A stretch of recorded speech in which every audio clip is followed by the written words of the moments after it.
जय हिंद friends, welcome to learning 360। मैं हूं अंजलि और आज हम इस वीडियो में BGTG 172 के यूनिट 9 जो हमारा कुछ पार्ट रह गया था उसको कंटिन्यू करेंगे। तो चलिए स्टार्ट करते हैं।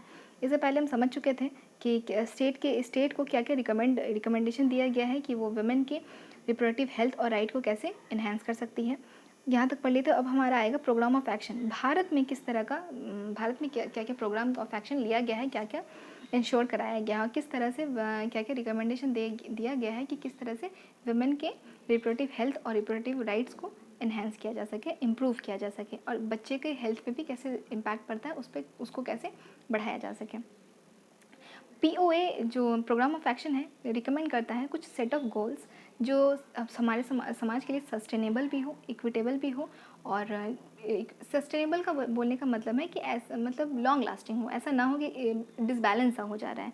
तो इक्वालिटी भी हो, मतलब भेदभाव ना हो। जो हमारे बुक का भी यही है कि जेंडर इक्वालिटी रहे, और रिप्रोडक्टिव हेल्थ और चाइल्ड हेल्थ पॉलिसी भी लेके आए इम्प्लीमेंट कराने के लिए। चाइल्ड हेल्थ पॉलिसी मतलब बच्चे को तो एक माँ जन्म दे दी, उस टाइम तक तो सही था, पर बच्चे के जन्म के बाद भी उन बच्चे के हेल्थ के लिए क्या क्या पॉलिसी लाया जाए। पहला ये आता है कि इकोनॉमिक डेवलपमेंट जो हो वो सस्टेनेबल हो। ऐसा ना हो कि आप बस एक जन का ग्रो कर रहे हैं। मतलब अगर वही बात है ना कि अगर आप घर बना रहे हैं, वही एक घर है, एक घर में आप दो भाई से बोल रहे हैं एक भाई अपना घर बनाया जाए, दोनों का जॉइंट है, ठीक है। एक भाई अपने घर पे घर बनाए जा रहे हैं और एक को पूरा डैम्प हुए जा रहा है। हर साल वो उसको ठीक ठाक नहीं करा रहे हैं, मतलब प्लास्टर वगैरह नहीं करा रहे हैं, तो वो डैम्प हो गया है, ठीक है। वो दोनों घर एक साथ जुड़ा हुआ है। तो क्या लगता है कि एक साल के एक जगह के एक ही साइड का घर बनते बनते वो ठीक हो जाएगा क्या? पर ये जो खराब रह गया ना एक साइड का, वो उसको भी खराब कर देगा। तो ये सस्टेनेबल नहीं है, ये आपका घर जो सस्टेनेबल नहीं बन रहा है।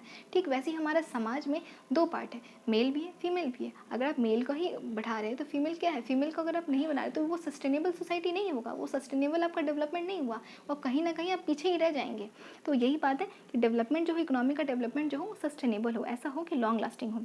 दूसरा आता है गर्ल चाइल्ड को एजुकेट करना। बहुत सारा पॉलिसी आया है, बेटी पढ़ाओ बेटी बचाओ बेटी पढ़ाओ। हाँ, बहुत सारा आया है कि वुमेन को पढ़ाना ज़रूरी है। वुमेन पढ़ेंगी तो VC साइकिल से निकल पाएंगी। वुमेन पढ़ेंगी तो वो आगे अपना अपना अवेयर होंगी, अपने हक के लिए लड़ पाएंगी, उनको फाइनेंशियली डिपेंडेंट नहीं होना पड़ेगा, वो वायलेंस फेस नहीं करेगी। बहुत सारा चीज़ है जो उनको, देखिए हम ये नहीं बोलते कि पैसा सब कुछ करता है, पर पैसा ना लाइफ को थोड़ा इजी ज़रूर बना देता है।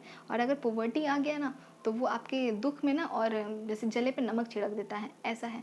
तो अगर इकोनॉमिकली भी अगर वो पढ़ेंगे तो इकोनॉमिकली डेवलप करेंगे। इकोनॉमिकली डेवलप करने के कारण कुछ प्रॉब्लम है जिनको वो आसानी से फेस कर सकती हैं। तीसरा आता है हमारा जेंडर इक्वालिटी। जेंडर इक्वालिटी को प्रमोट करना, जिसके लिए आपको बुक भी लाया गया है। ये बुक को पढ़ाया इसलिए जा रहा है कि जेंडर इक्वालिटी को प्रमोट किया जाए, आपको समझाया जाए कि जेंडर इक्वालिटी हमारे समाज में क्यों ज़रूरी है। वुमेन एम्पावरमेंट के बारे में बात किया जाए। वुमेन एम्पावरमेंट क्या होता है, पहले भी हम लोग पढ़े हैं। देखिए एम्पावरमेंट का मतलब बहुत लोग बहुत गलत चीज़ बोलते हैं कि वुमेन तो आजकल लड़कों के साथ सिगरेट पीना चाहती है, वो ये है उसका उनका फ्रीडम। ऐसा नहीं है, ऐसा कहीं ऐसा नहीं है। वुमेन ऐसे इसलिए फ्रीडम नहीं चाहती है, या कोई भी अगर इस मुद्दे पे बात होता है तो ये फ्रीडम नहीं है। एम्पावरमेंट का मतलब होता है कि वुमेन को अपने लाइफ के डिसीजन में उनका मत हो, मतलब उनका चॉइस हो, किसी के दबाव में आके उनका कोई, मतलब उनका चॉइस, उनके जो चॉइस उनके लाइफ पे इम्पैक्ट डाल रहा है उसमें उनका अधिकार हो। ये है एम्पावरमेंट, कि वो अपने लाइफ का डिसीजन वो खुद ले सकें, और अपने लाइफ का डिसीजन वो खुद तब ले पाएगी जब वो एम्पावर्ड होगी। तो ये है एम्पावरमेंट। इस तरह ये नहीं है कि वो साथ साथ, क्योंकि देखिए सिगरेट पीना ऐसा नहीं है लड़कियों के लिए गलत है या लड़कों के लिए गलत। ऐसा तो नहीं है लड़कों में ही लंग्स होता है, लड़कियों में लंग्स नहीं होता। हम लोग ह्यूमन है ना, हम लोग दोनों में अगर खराब लड़कों के लिए तो लड़की के लिए भी खराब है। ऐसा कहीं नहीं है कि वो लड़कियाँ इस चीज़ के लिए बोलती है। कुछ लोग बोलते हैं तो उस बात के लिए हम ये बात उठा दिए। फोर्थ पॉइंट हमारा आता है इन्फेंट को रिड्यूस, जो इन्फेंट को रिड्यूस करना। इन्फेंट और चाइल्ड जो हैं, जो छोटे बच्चे, जो नवजात शिशु हैं, जो कुछ बच्चे होते हैं ना जो हो मतलब न्यूट्रिशन अच्छा नहीं मिला होता है उनको, प्रेगनेंसी के दौरान उनको सही से दवा वगैरह नहीं मिला होता है, माँ को नहीं मिला होता, जिनके कारण बच्चा होते ही जैसे मर जाता है, तो इन्फेंट मोर्टेलिटी रेट बढ़ जाता है। ये इन्फेंट मोर्टेलिटी मतलब बच्चा होने के बाद डेथ कर गया हो, या फिर जो कुछ दिन 5 साल के बाद डेथ कर गया, तो या फिर माँ डेथ कर गई। तो ये सब चीज़ को रिड्यूस किया जाए। रिप्रोडक्टिव हेल्थ और सेक्सुअल हेल्थ सर्विस को यूनिवर्सली एक्सेस कराया जाए कि वो कहीं से भी वुमेन ले सकती हैं। उसके बाद हमारा आता है रिप्रोडक्टिव हेल्थ क्या है। ये तो हम लोग पहले भी डिस्कस किए हैं, फिर वापस एक बार देख लेते हैं जो आपका कुछ एक्स्ट्रा पॉइंट जो है। तो RCH के अनुसार RCH क्या है, चाइल्ड हेल्थ। आसिफ क्या है, रिप्रोडक्टिव एंड चाइल्ड हेल्थ, हाँ हम खुद ही भूल गए थे। हाँ, reproductive and child health policy के अनुसार बोलते हैं कि एक टारगेट फ्री अप्रोच है फैमिली प्लानिंग के लिए। टारगेट फ्री अप्रोच है मतलब ऐसा नहीं है कि आपको इतना दिन में इतने लोगों को कर देना है, ठीक कर देना है, इम्यूनाइज कर देना है, पर टारगेट फ्री अप्रोच है गवर्नमेंट ऑफ इंडिया जो लेके रखी है कि सबसे पहला वो क्या करती है गोल में कि बच्चों को इम्यूनाइजेशन ऑफ चिल्ड्रन, टीकाकरण हम बोल नहीं पा रहे हैं, करती है। जैसे बच्चे को पोलियो जैसा कोई बीमारी है फ्री दिलाती है, ऐसा तो नहीं है, तो उसके लिए पैसा लगता है। कुछ बीमारी है जिस बीमारी से लड़ने के लिए बच्चों को पहले से ही खुराक दवा दे दिया जाता है, इम्यूनाइज वैक्सीन हम बोल नहीं पाए, अब नहीं बोलेंगे। Access to contraceptive by couples, कि कपल को कॉन्ट्रासेप्टिव का एक्सेस हो, जो भी अगर प्रेगनेंसी को अवॉइड करने के लिए जो भी दवा वगैरह चाहिए, दवा और कॉन्डम्स वगैरह जो भी चाहिए उनको वो एक्सेस वो कर सकें। इवन अगर कोई वुमेन अपना ये करवाना चाहती है, मतलब ऑपरेशन कराना चाहती हैं तो वो भी करवा सकती हैं, मेल भी करवा सकते हैं, वैसेक्टॉमी जो है। हाँ, उसके बाद आरटीआई और एसटीडी जैसे बीमारी को प्रिवेंट कर सके, पहले आइडेंटिफाई करके वो अपना चेक करवा सकते हैं कि अगर उनको ऐसा लगता है उनको कोई बीमारी है, आरटीआई जैसा कोई बीमारी है या सेक्सुअली ट्रांसमिटेड डिजीज़ है या फिर रिप्रोडक्टिव ट्रैक में कोई इन्फेक्शन है, तो वो चेक करा सकते हैं, उसको प्रिवेंट भी कर सकते हैं। रिप्रोडक्टिव वो एजुकेशन, वो रिप्रोडक्टिव हेल्थ के रिगार्डिंग कोई एजुकेशन लेना चाहते हैं तो वो भी ले सकते हैं, या फिर वो भी हेल्थ प्रोवाइड कराया जाए। ये सब देखिए, पहले हम लोग ये पढ़े कि ये सबका अधिकार है, उसके बाद बता रहे हैं कि ये प्रोग्राम ऑफ एक्शन के तहत ये सारा प्रोग्राम वो स्टेट जो है ये सब काम की है। पहले वो इम्यूनाइज करी है बच्चों को, उसके बाद कॉन्ट्रासेप्शन भी प्रोवाइड कराई हैं, आरटीआई को प्रिवेंट करने के लिए भी कुछ मेजर लेके आई थी, चेक करवाने के लिए कि हाँ आप चेक करा सकते, फ्री चेक करवा सकते हैं। हेल्थ एजुकेशन भी देने के लिए हेल्थ एजुकेशन भी दी है, बहुत सारे प्रोग्राम ऑफ एक्शन आया है। और लाइक कि मतलब लड़कियों को अवेयर किया जा रहा है, लड़कों को अवेयर किया जाता है, बहुत सारा एनजीओज़ वगैरह भी हैं ये काम करते हैं जिसमें बच्चों को समझाया जाता है कि अपने खुद रिप्रोडक्टिव हेल्थ के बारे में वो जान सकें। क्योंकि देखिए बहुत मिसकंसेप्शन हो जाता है बच्चे लोग में, छोटे जो बच्चे लोग होते हैं, टीनेज जो होते हैं, उनमें मतलब पॉर्न देखना बहुत ईजिली एक्सेसिबल होता है, पर सेक्स एजुकेशन के बारे में ना थोड़ा वो अलग होता है, मतलब वो ठीक से नहीं पता होता है। और उनको लगता है क्योंकि बच्चे तो ऐसे भ्रमित कर देते हैं कि ये सेक्स एजुकेशन है, जबकि ऐसा कुछ नहीं है। पॉर्न एकदम बोल सकते हैं ना कि साउथ इंडियन का जो पहले मूवी नहीं आता था कि एक बार मारे तो 40 बार उड़ा, ऐसा है। रियल है ही नहीं, वो रियल नहीं है, पर फिर भी उनको लगता है रियल जो है वो आपको सेक्स एजुकेशन में मिलेगा, ना ही कि पॉर्न में। तो वो चीज़ ज़रूरी है बच्चों को बताना कि अगर आप उसको सही तरीके से बताएंगे ना तो बच्चा भटकने का चांसेस बहुत कम है। तो ये बताया जाए ज़रूरी, मतलब बहुत लोग होते हैं कि किन्हीं को, कुछ लोगों को तो लगता था, कुछ छोटे बच्चे लोगों को ये भी पता डरते हैं कि पहले एक सीरियल आता था जिसमें बताया था कि एक लड़की रहती है, वो मतलब कुछ लड़कियां उनके साथ मजाक करती है और वो बोलती है कि वो उनके बॉयफ्रेंड के साथ किस हो गया है, तो किस होने के कारण वो प्रेग्नेंट है। अगर वो उसको पता होता, और जो जिसके कारण वो डर जाती है और डर जाने के कारण वो सुसाइड कर लेती है, मतलब मम्मी पापा से डर के, छोटी बच्ची रहती है। तो अगर उस बच्ची को पता होता कि बेबी होता कैसे है, मतलब किस करने से कोई बेबी नहीं होता, कोई किस करने से प्रेग्नेंट नहीं होता, तो वो शायद वो आज जिंदा होती। तो ये सब चीज़ बहुत गलत होता है कि बच्चों को बताना ज़रूरी है। तो ये गवर्नमेंट करा रही है कुछ प्रोग्राम ला के, पर अभी भी डिबेट ऑफ मैटर है कि ये कराना चाहिए कि सेक्स एजुकेशन स्कूल में ज़रूरी है कि नहीं है, तो अभी भी डिबेट चल रहा है। देखिए मेनोपॉज क्या होता है, एक बीमारी होता है, फोर्थ पॉइंट हमारा जो है, फोर्थ पॉइंट में कि जो मेनोपॉज एक होता है जिसमें पीरियड्स हैं विमेन का रुक जाता है, और ये बहुत एक सिम्टम्स है जिसके कारण यूटेराइन जो है उसके कैंसर होने का चांसेस होता है। मतलब ये अगर ऐसा बीमारी आपको है तो इसका चांसेस हो, तो आप चेक करवा सकते हैं, उसका ट्रीटमेंट भी करवा सकते हैं, प्रिवेंट कराने के लिए कुछ मेजर्स ले सकते हैं, ये आपको सरकार देती है। तो जैसे होता है ना कि पीरियड्स रुक जाता है कुछ दिन, तो आपको बहुत लंबे समय तक पीरियड्स अगर रुक गया है तो आप चेक कराने का आपको अधिकार सरकार इसके लिए प्रोग्राम बना रखी है कि आप जा सकते हैं गवर्नमेंट हॉस्पिटल में। फैमिली प्लानिंग के रिगार्डिंग अगर आपको जाना है तो भी जा सकते हैं। फैमिली प्लानिंग को सबसे इम्पॉर्टेंट पार्ट रहा है ये reproductive health policy, child health की पॉलिसी के अनुसार। मतलब इसलिए बोला जा रहा है कि फैमिली प्लानिंग इसलिए ज़रूरी है बहुत ज़्यादा, मतलब लोगों को अवेयर करना ज़रूरी है कि एक आता है ना स्लोगन, हम भूल गए हैं, 2 बच्चे और हमको याद नहीं आ रहा है, जो भी है कि फैमिली प्लानिंग बहुत ज़रूरी है लोगों में अवेयरनेस के लिए। क्योंकि एक बच्चा हुआ तो एक बच्चा वो अगर दूसरा बच्चा फट से जल्दी से हो जाएगा तो वो बच्चे को ना ढंग से हेल्थ बेनिफिट मिल पाएगा, ना बच्चा को केयर मिल पाएगा, ना बच्चे को बचपना ढंग से वो एंजॉय कर पाएगा, ना वो पढ़ाई कर पाएगा ढंग से। तो ये गैप रहना ज़रूरी है। तो इस बात में के लिए भी सरकार अवेयर कराती है और अवेयर कराने कुछ मेजर्स ले रखी हैं। जो ऑक्सिलरी नर्स मिडवाइफ हैं ये सबसे कोर एजेंट है। रूरल एरिया में जो गाँव ग्रामीण क्षेत्र में कुछ वीमेन होती हैं जो ना ये सब मैटर पे डिस्कस नहीं करना चाहती। इवन तो लोग पीरियड्स के बारे में भी नहीं बोलना चाहती, पीरियड्स के बारे में बोलने में भी वो लोग शर्माती हैं।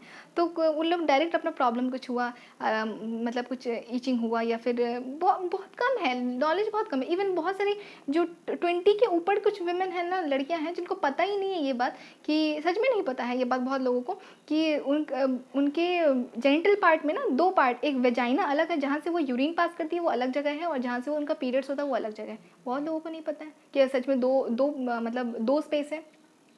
तो ये सब क्या है, लैक ऑफ अवेयरनेस है। अपने ही बॉडी, जिस बॉडी के साथ आप बचपन से रह रही हैं उस बॉडी के बारे में आप नहीं जानती हैं। तो ये सब चीज़ अगर कुछ प्रॉब्लम होता भी है तो वो ढंग से खुल के बात नहीं कर पाती हैं, तो हॉस्पिटल नहीं जा पाती है। तो कुछ मिडवाइफ है जो नर्स होती हैं, मतलब उनको काउंसलर की तरह भी रहती हैं, मतलब उनको समझाती बुझाती भी हैं, बात भी करती हैं, उनका प्रॉब्लम भी सुनती हैं, उनको समझाते भी हैं, उनको आगे के लिए अवेयर भी करती हैं, एडवाइस भी देती हैं और उनको सर्विस भी प्रोवाइड करती हैं। तो ये रूरल एरिया में बहुत प्रोग्राम लाया जा रहा है, बहुत सारी लड़कियों, बहुत सारी वुमेन लोग को ये ट्रेनिंग दिया जा रहा है, मिडवाइफ का ट्रेनिंग दिया जा रहा है। दूसरा अब आता है हमारा इंडिकेटर्स ऑफ चाइल्ड हेल्थ को इंडिकेट करने, मतलब मेज़र करने के लिए क्या क्या मतलब पैरामीटर ले रखे हैं वो देखिएगा। 5 पैरामीटर हैं।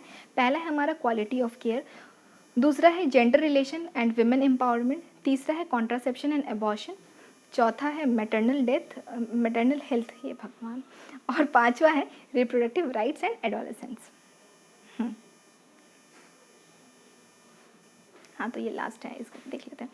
पहला जो हमारा है क्वालिटी ऑफ केयर में, कि यूनिवर्सल एक्सेस कराना, कि कहीं भी अगर रहें तो उनको उनका रिप्रोडक्टिव हेल्थ उनको इजीली अवेलेबल हो। ऐसा ना हो जैसे आएगा हमारा केस स्टडी, आपको लग रहा होगा कि बार बार बोला जा रहा है, ये ऐसा तो नहीं है कि वुमेन कहीं भी जाकर हॉस्पिटल नहीं ले सकती हैं। आप कुछ केस स्टडी लाएंगे जिसमें जो कंप्लीट फेलियर आपको दिखेगा उस जगह पे। वो कंटिन्यूस काउंसलिंग करवाना, कि अगर उनका कंटिन्यूस काउंसलिंग हो रहा है, वो बात कर पा रही है, अपने बारे में अवेयर हो पा रही है, अपने बारे में जान पा रही हैं और कम्युनिकेट कर पा रही हैं, मतलब अपना प्रॉब्लम शेयर करती हैं, उनसे एडवाइस लेती हैं कि कब बेबी को लेना चाहिए, कब बेबी को लेना अनसेफ होगा, कब बेबी को लेना सही होगा, कहाँ लेना होगा, जो बेबी को अब ले रही हैं तो क्या खाना चाहिए, क्या नहीं खाना चाहिए, क्या न्यूट्रिशन डाइट मेंटेन करना चाहिए, सारा नॉलेज वो ले रही हैं। तो ये क्वालिटी ऑफ केयर है। दूसरा आता है, दूसरा पॉइंट हमारा, कि क्लाइंट और सर्विस प्रोवाइडर के बीच में अच्छा सा इन्फॉर्मेशन शेयरिंग होना चाहिए। क्लाइंट कौन हो रही है, जो प्रेग्नेंट वुमेन है, और सर्विस प्रोवाइडर नर्स भी हो सकती है, मिडवाइफ भी हो सकती है, डॉक्टर भी हो सकते हैं। ये स्किल, ये जो मिडवाइफ का जो ट्रेनिंग है, ये ट्रेनिंग कराते, स्किल डेवलपमेंट कराया जा रहा है कि जिससे बहुत सारे वुमेन इसमें इन्वॉल्व हो सके। मतलब आप ऐसे ही तो नहीं बोल सकती हाँ तुम जाओ एज अ नर्स बन के वहाँ पे औरत लोगों को समझाओ बुझाओ, ऐसा तो नहीं बोल सकते। आपको उनको ट्रेनिंग देना पड़ेगा, उनको खुद समझाना पड़ेगा कि कैसे कैसे क्या क्या इश्यूज़ आता है, क्या आप लोग प्रिवेंशन ले सकते हैं, क्या एक हेल्दी माँ एक कैसे हेल्दी बेबी को बर्थ दे सकती है। तो ये सब कुछ एक ट्रेनिंग होता है। इस ट्रेनिंग में बहुत वुमेन को इन्वॉल्व किया जा रहा है। यूएनएफपीए के अनुसार 45 कंट्री ये ट्रेनिंग प्रोग्राम लेके आई हैं। दूसरा हमारा जो पॉइंट है gender relation and women empowerment. Gender relation women empowerment से वुमेन एम्पावरमेंट होगी अगर, तो हमारा जो और जेंडर इक्वालिटी आएगा तो हमारा हेल्थ जो रिप्रोडक्टिव हेल्थ है वो ग्रो करेगा। देखिए रिप्रोडक्टिव हेल्थ को ये इसलिए इम्पॉर्टेंट हो जाता है कि क्योंकि वुमेन का हेल्थ बहुत इंपॉर्टेंट है। वुमेन के हेल्थ में अगर हम लोग किसी भी तरह का डिस्क्रिमिनेशन देखते हैं तो ये मतलब बोले ना कि हम लॉन्ग लास्टिंग अपने पैर पे कुल्हाड़ी मार रहे हैं। डिस्क्रिमिनेशन को अवॉइड करना, अगर वुमेन के अगेंस्ट किसी तरह का वायलेंस हो रहा है उसको अवॉइड करना, इसको अवॉइड करना। बहुत सारे कंट्रीज़ हैं, 114 कंट्रीज़ में से 98 कंट्री हैं जो ये कुछ मिनिस्ट्री डेवलप की हुई है, like women and child development हमारे भारत में भी है। तो कुछ है मिनिस्ट्री डेवलप करना, कुछ इंस्टीट्यूशन डेवलप करना, कुछ प्रोग्राम लेके आना, जैसे कि कुछ स्कीम लेके आना, जैसे बेटी पढ़ाओ बेटी बचाओ।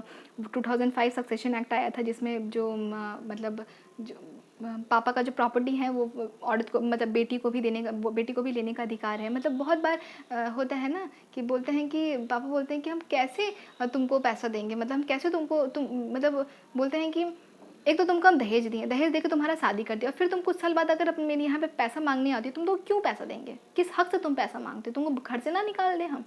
आप खुद सोच के देखिए, क्या वो लड़की बोली थी कि पापा मेरे को इतना पैसा दे के आप शादी कीजिए, अब मेरे को इतना दहेज दीजिए। आप दहेज किनको दिए, बेटी को दिए कि बेटी के हस्बैंड को दिए? वो तो नहीं बोली थी, वो तो क्राइटेरिया नहीं रखी थी कि ये क्राइटेरिया किनका है, समाज का है, ये पैट्रियर्कल सोसाइटी का है कि आपको पैसा देना है, दहेज देना है। ये तो उनका नहीं था, तो इनके कारण वो दहेज आप उनको नहीं दिया, आप दहेज उनके लॉज को दिए हैं। और दहेज देने के कारण उनका क्यों हक छीन रही हैं या छीन रहे हैं कि वो घर पे आके अगर अपना हक मांगती हैं कि पापा मेरे को भी घर में रहना, बहुत बार बहुत रेयर ही होती है कुछ विमेन जो अपना पैसा मांगती है कि पापा मेरे को इस घर में दीजिए, मतलब मेरे को इस घर का आधा हिस्सा चाहिए, ऐसा नहीं बोलती हैं। लेकिन वो कभी कभी ऐसा होता है कि उनका लॉस अच्छा नहीं होता है तो वो रहना चाहती हैं, तो वो भी रहने नहीं दिया जाता है। बहुत बार होता है कि नहीं नहीं, आप देखिए, आप अगर अर्बन एरिया में रह रहे होंगे तो आपको लगता है ऐसा कहाँ होता है, पर थोड़ा जाइए ग्रामीण क्षेत्र में, बहुत ऐसा जगह है कि ऐसा सा केस सुनने को मिलता है जो दिल दहल जाता है। तो ये कुछ एक्ट लेकर आए हैं कि वुमेन अभी औरत भी अपने पापा के घर से अपना हक मांग सकती हैं, जो पहले नहीं था। कुछ डोमेस्टिक वायलेंस एक्ट भी आया है कि अगर किसी के साथ भी डोमेस्टिक वायलेंस होता है तो उसके तहत वो चार्ज फाइल कर सकती हैं। थर्ड हमारा आता है कॉन्ट्रासेप्शन एबॉर्शन। कॉन्ट्रासेप्शन अगर कोई विमेन कोई पिल्स लेना चाहती हैं तो ले सकती हैं, इन पे कोई दबाव उनको नहीं डालेगा कि आपको बेबी लेना है या नहीं लेना है, ये उनका चॉइस होगा। विमेन का जो रिप्रोडक्टिव चॉइस है, अनवांटेड प्रेगनेंसी या फिर कोई अनइंटेंशनल प्रेगनेंसी हो गया है तो उसको वो अबॉर्ट करा सकती हैं।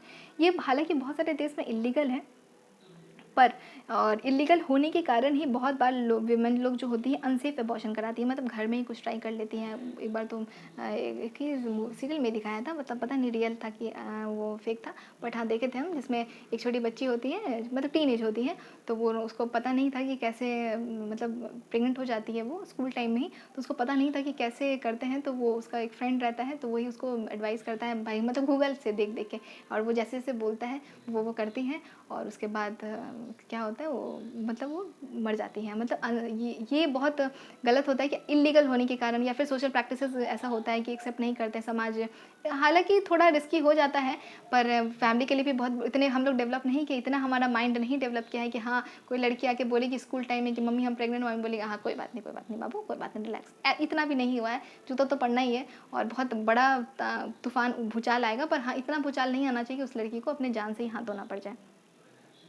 दूसरा आता है 13% में, पहले भी हम बताए थे कि 13% जो वुमेन का डेथ हो जाता है, मतलब माँ का डेथ हो जाता है अनसेफ एबॉर्शन के कारण, या फिर बहुत बार तो होता है कि उनको ज़बरदस्ती कराया जाता है। मतलब 1.7% प्रेगनेंसी तो इंड्यूस्ड प्रेगनेंसी मर जाती है वुमेन इंड्यूस्ड एबॉर्शन के कारण, मतलब फोर्सफुली कराया जाता है, इसलिए क्योंकि वो उनके पेट में, मतलब इंड्यूस्ड अबॉर्शन क्यों होता है, ज़्यादातर इसलिए होता है ना क्योंकि पेट में लड़कियां होती हैं। हालांकि इसके लिए सरकार बनाई है कि सेक्स डिटर्मिनेशन जो है वो इलीगल है, पर फिर भी पैसा वैसा देके सब कुछ हो जाता है, और इसी कारण अगर पता चलता है कि बेटी है तो उसको मार देते हैं। 6 to 19% जो मैटरनल डेथ है ये अनसेफ होता है, ये हमारे भारत का डाटा बता रहा है। 6 to 19 पर, पहले ग्लोबली तो 13% है, और भारत में कितना है, 6 to 19% वुमेन जो है मर जाती हैं अनसेफ एबॉर्शन के कारण। इसीलिए वुमेन को सेफ कॉन्ट्रासेप्शन दिलाना, मैन को भी दिलाना और वुमेन को भी दिलाना, ये सरकार का काम है। ये अगर आप दिला रहे हैं तो आपका रिप्रोडक्टिव हेल्थ अच्छा है।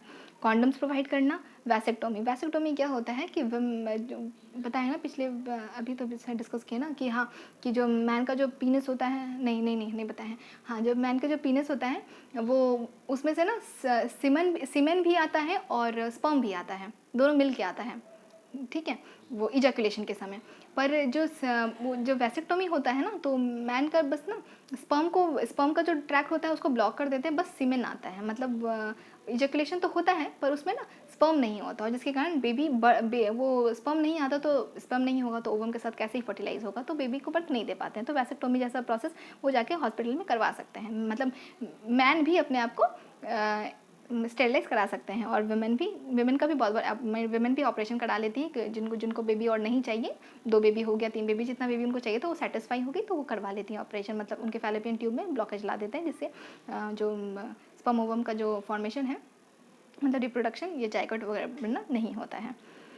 उसके बाद हमारा आता है कि ये जो भी प्रोसेस है ये दोनों के मत से होना चाहिए। इन्वॉल्वमेंट ऑफ मैन और वुमेन, मैन और वुमेन दोनों के मत से होना चाहिए, मतलब दोनों का भी आपको मत दोनों का मत लेना ज़रूरी है। ऐसा नहीं कि अकेले कोई भी करा रहे हैं, तो क्योंकि दोनों के लाइफ में इम्पैक्ट आता है। हालांकि ज़्यादा इम्पैक्ट वुमेन का आता है, इसलिए यहाँ पे ज़्यादा एम्फेसाइज किया गया वुमेन के हेल्थ पे। दूसरा हमारा जो 4th पॉइंट है मैटरनल हेल्थ के बारे में, कि मैटरनल हेल्थ उनका रिस्क बढ़ जाता है जब वो प्रेगनेंसी वाला जो होता है, जैसे कि घर में जब सुनते हैं कि आप प्रेग्नेंट है तो उनको भारी नहीं उठाओ, ये नहीं उठाओ, ऐसे मत खाओ, वैसे मत खाओ, ठीक से चलो, थोड़ा एक्स्ट्रा केयरिंग करते हैं। क्यों? क्योंकि रिस्क बढ़ जाता है उनके लाइफ का, और उनके साथ एक बच्चे का भी लाइफ जुड़ा हुआ रहता है, तो ये रिस्क बढ़ने के कारण उनके हेल्थ पर ज़्यादा कंसर्न दिखाते हैं। ये कंसर्न अगर आप रहते हैं तो ग्रो करेंगे, मतलब हेल्थ रिप्रोडक्टिव हेल्थ ग्रो करेगा। अर्ली मैरिज अवॉइड करना, क्योंकि छोटे एज में अगर शादी हो जा रहा है तो छोटे एज में बेबी हो जाएगा तो बहुत चांसेस होता है कि बच्चे और माँ को बचाया जाना मुश्किल हो जाए, या फिर बहुत बार मिसकैरेज हो जाता है बच्चे को, या बहुत प्रॉब्लम आ जाता है छोटे एज में शादी होने के कारण।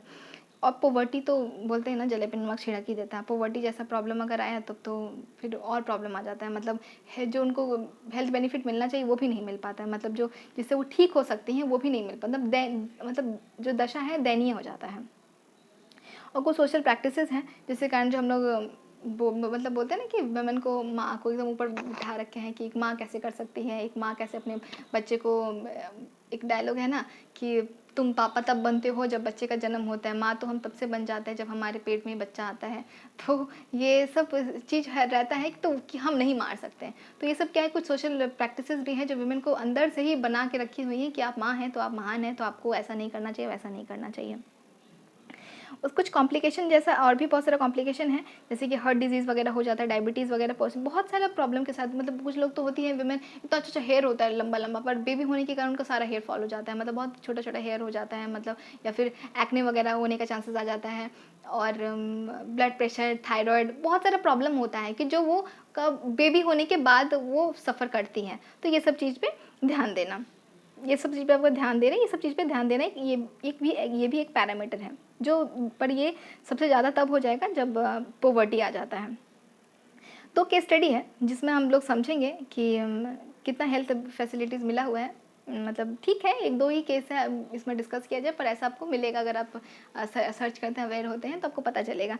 जिसमें दिखाते हैं कि सेफ़ अबॉर्शन जो है और बहुत इजीली एक्सेसिबल कराने के लिए, कि एक वुमेन है जो हरियाणा का केस है जिसमें वो 5 दिन तक अपने मरे हुए फीटस को, डेड फीटस को, फीटस का स्पेलिंग यहाँ पे गलती है इसको ठीक कर लीजिएगा, फीटस को, अपने मरे हुए बच्चे को वो पेट में 5 दिन लेके घूमती है। उनको ढंग से हॉस्पिटल में उनको कहीं एडमिट नहीं किया जाता है, बोला जाता है कि लीगल डॉक्यूमेंट्स नहीं है आपके पास, ढंग से कुछ अवेलेबल कराइए, मतलब वो 5 दिन तक बच्चे को पेट में लेके, मरे हुए बच्चे को पेट में लेके वो घूम रही होती है। 5 दिन बाद उनका एबॉर्शन होता है ठीक से, और उसके बाद ठीक 2 साल बाद वो फिर से प्रेग्नेंट हो जाती हैं।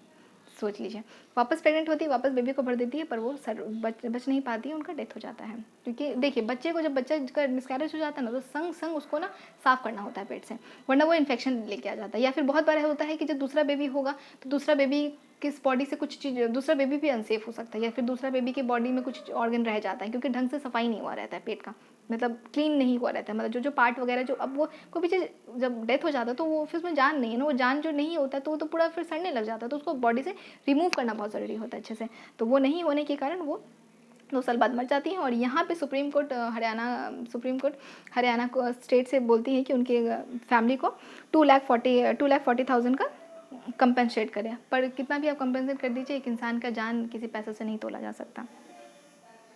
दूसरा आता है दूसरा केस स्टडी जो है जतिन वर्सेस मैटरनिटी होम का, कि एक 24 साल की लड़की, एक 24 साल की लड़की नहीं, 26 साल की वुमेन, मतलब उनको एपिलेप्सी रहता है, मतलब मेंटल डिसऑर्डर जैसा कुछ, नर्वस सिस्टम का कुछ प्रॉब्लम आता है, वो उनको प्रॉब्लम रहता है, पर वो प्रेग्नेंट रहती है, फुल उनका लेबर पेन स्टार्ट हो जाता है, पर उनको ढंग से हॉस्पिटल में कोई ढंग से एडमिट नहीं लेते हैं, जिसके कारण उनको स्ट्रीट पे, सड़क पे, और दिल्ली की सड़क पे भीड़ में ही बच्चे को जन्म देना पड़ता है, ये हालत है। तो ये सब केस ना दिल दहला देता है, और मतलब सोचिए आप कि इतना पेन होता है, मतलब इमेजिन नहीं किया जा सकता। एक हड्डी का टूटना, बोल सकते हैं अगर मैग्नीट्यूड उसका मेज़र करने के लिए अगर बोला जाए तो एक हड्डी का टूटना जितना दर्द होता है ना, उसका 10 गुना दर्द होता है तब जब एक बेबी को बर्थ देती हो, एक माँ बर्थ देती है, तो वो इतना पेनफुल होता है। और सड़क पे वो पेनफुल मोमेंट को, मतलब ये करना कितना ही दयनीय रहा होगा उनके लिए वो टाइम।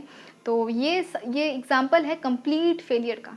आप जितना भी हेल्थ पॉलिसी लेके आ गए, यहाँ पे आप फेल हो गए, तो ये बहुत घृणित, बहुत ही हास्यास्पद रहेगा, मतलब स्टेट का भी बहुत बड़ा फेलियर रहा यहाँ पे। तो ये सब जो केस है ना, श्री जायसवाल केस है, सरोगेसी वाला, जतिन मैटरनिटी होम, ये सब केस आप डाल सकते हैं। 4 लाइन का है, 4 लाइन में आप जो मेन मुद्दा है ना उसको समझा देंगे। उसके बाद हमारा है, हाँ ये लास्ट है हमारा, रिप्रोडक्टिव राइट्स एंड एडोलेसेंस, 5वां पॉइंट जो है, जो पैरामीटर इंडिकेटर्स वाला जो है, इंडिकेटर्स ऑफ नेशनल हेल्थ को, मेज़र करने के लिए कितना अच्छा है आपका नेशनल हेल्थ। एम्फसाइज़ करता है इम्पॉर्टेंस ऑफ डिस्कशन के लिए कि रिप्रोडक्टिव और सेक्सुअल हेल्थ के बारे में जो भी डिस्कशन हो रहा है कि यंग जो बच्चे लोग हैं उनके बारे में डिस्कशन कराना, लोगों को अवेयर कराना, लोगों को पता होना, और वो इस जो प्रेगनेंसी से रिलेटेड या फिर रिप्रोडक्शन से रिलेटेड या पेरेंट्स से रिलेटेड अगर कोई भी चीज़ उनका डिसीजन है तो इसमें उनका नॉलेज हो, क्योंकि नॉलेज नहीं होगा तो कोई डिसीजन ले नहीं पाएंगे, उनका डिसीजन फिर कोई काम का नहीं रहेगा ना।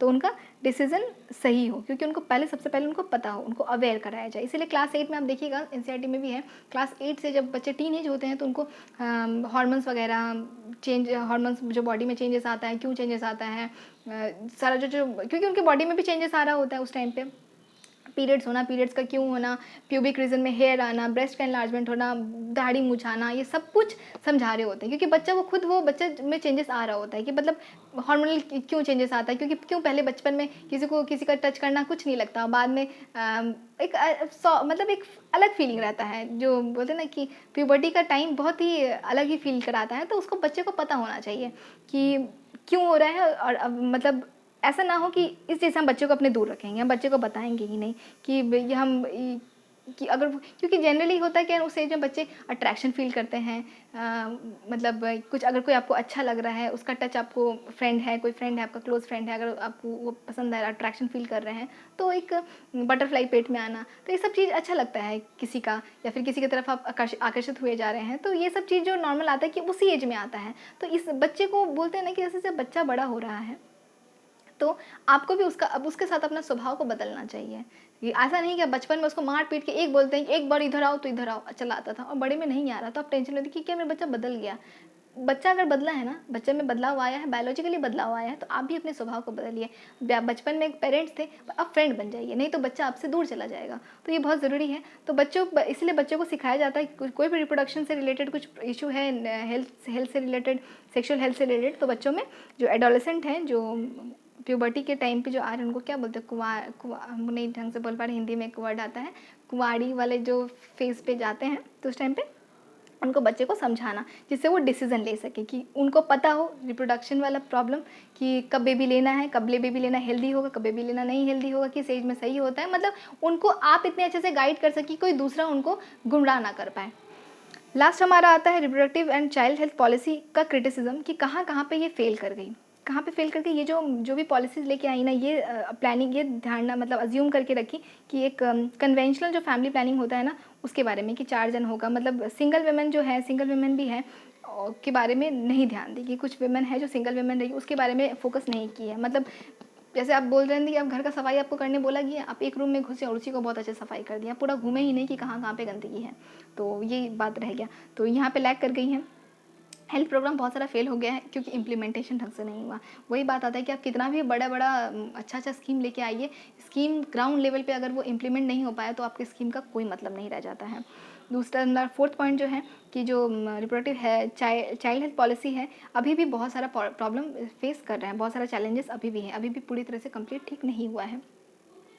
इसके पीछे क्या रीज़न रह गया, क्योंकि वो ना प्रोएक्टिव अप्रोच नहीं, जो मतलब जितना लेना चाहिए ना, वो उतना अवेयर नहीं हो पाया, मतलब एक जगह पे सीमित रह गया, हर जगह पे फैल नहीं पाया।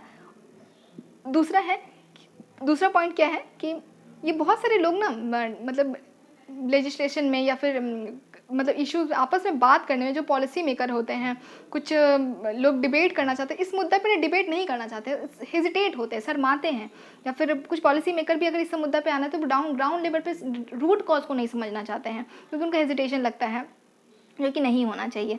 ये बहुत ही, और यही रीज़न है कि जो पॉलिसी मेकर के लिए बहुत ही कम्प्लेक्स सब्जेक्ट बन जाता है, जो पॉलिसी बनाते हैं, जो स्कीम लेके आते हैं, उनके लिए बात हो रहा है। उसके बाद हमारा जो 4th पॉइंट जो है कि वो जो concept of bringing child health enable to, हाँ, जो भी कुछ मैटरनल रोल है, जो कुछ जैसे बहुत सारी वीमेन हैं जो इंडिपेंडेंट हैं, और इंडिपेंडेंट होने के कारण जो मैटरनल रोल को नहीं ढंग से देख पा रही हैं, या फिर कुछ प्रॉब्लम फेस कर रही हुई, जो जेंडर इनइक्वालिटी का बात आया था कि एक ही जन पे हम थोप के रखे हुए हैं कि हाँ ये आपका ही रोल है, तो ये जगह पे वो लैग कर गई, मतलब इस जगह पे यहाँ पे जो पॉलिसी वगैरह है इसको लैग कर गई, मतलब एक ही पहलू को देखा। वो जैसे आप मैरिज वाला जो चैप्टर है, अच्छा मैरिज वाला चैप्टर हम कराया नहीं है, उसमें हमारा मैरिज वाला चैप्टर है, उसमें एक चीज़ में जैसे मैरिज के फैमिली के बारे में जो डिस्कशन हुआ है ना, फैमिली मतलब जब कराएंगे तो बता देंगे उसमें कि फैमिली के बारे में जो डिस्कशन होता है उसमें जो कुछ फेमिनिस्ट लोग हैं जो फैमिली के बारे में बस ना एक बस नॉर्थ इंडिया फैमिली को ही लेके रखे, जिसमें जॉइंट फैमिली होता है या फिर ऐसा फैमिली जिसमें पैट्रिलिनियल फैमिली है कि पापा के घर से जो मतलब जो औरत होती है अपने हस्बैंड के घर जाती हैं या फिर पापा का चलता है ऐसा। पर हमारे साउथ इंडियन में भी बहुत सारा अलग कल्चर है, नॉर्थ ईस्ट में भी बहुत सारा अलग कल्चर है, जिसमें माँ का मतलब एक लड़की अपने मतलब लड़का अपनी वाइफ के घर आता है शादी के बाद, ना ही कि लड़की जाती है। तो ये सब चीज़ को लैग कर गया, बस एक ही जगह पे घूमा, तो यहाँ पे ये लैग कर गया, ये रीज़न बताया है। दूसरा ये कि सिंगल वीमेन को एक्सक्लूड कर दिया, मतलब पूरा फोकस किया कि कपल्स लोग को देना चाहिए, पर उसको नहीं कंसिडर किया कि कुछ वीमेन यहाँ पे सिंगल भी हैं। बहुत वीमेन हैं, सुष्मिता सेन पहले एग्जाम्पल ले लीजिए, जो पहले एग्जाम्पल नहीं मतलब मेरे तो ध्यान पे वही एग्जाम्पल आ रही है, जो सिंगल वीमेन है, मतलब दो बेटियों को ले रखी है, जिसका हाँ वो अपना अकेले ही पेरेंट है, वो अपने दोनों बेटियों को अकेले ही संभाल रही हैं। तो ये सब जगह पे लैक हो गया। चलिए हमारा चैप्टर फाइनली कंप्लीट हुआ। Thank you.